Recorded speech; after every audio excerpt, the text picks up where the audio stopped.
এই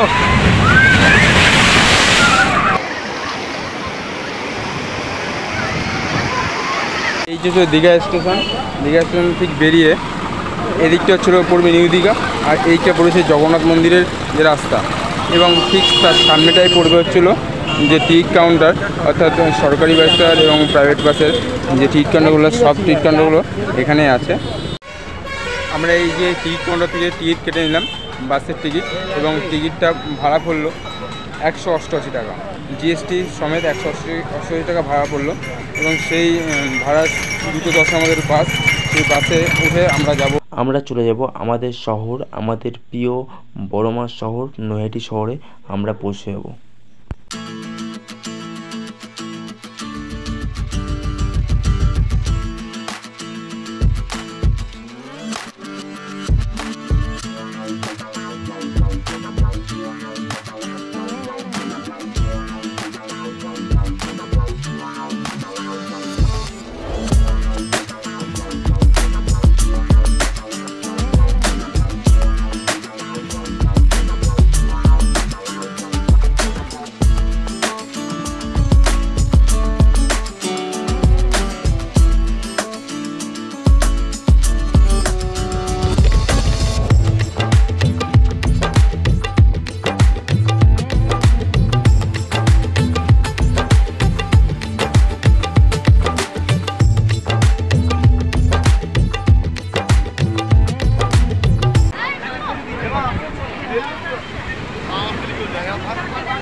হেভি আসছে,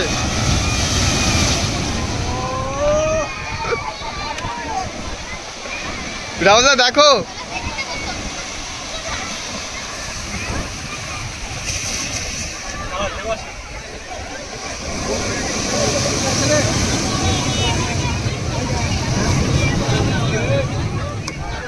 ঢেউ আসছে, রাউজা ঢেউ আসছে।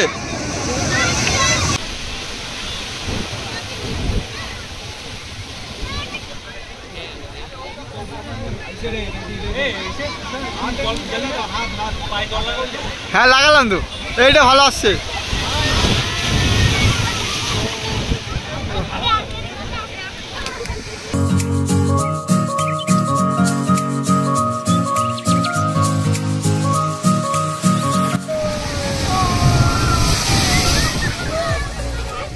ফেরিটা ভালো আসছে।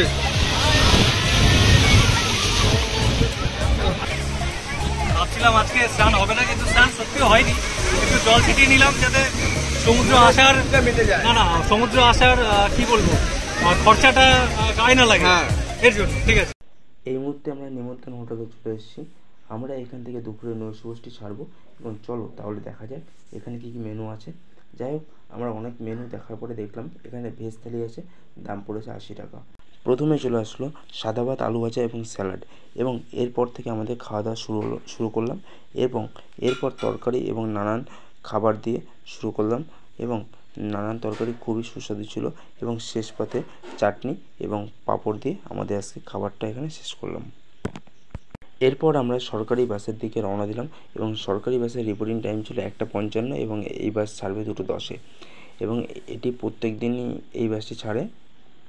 আজকের ভিডিওটা আমি এখানে শেষ করলাম।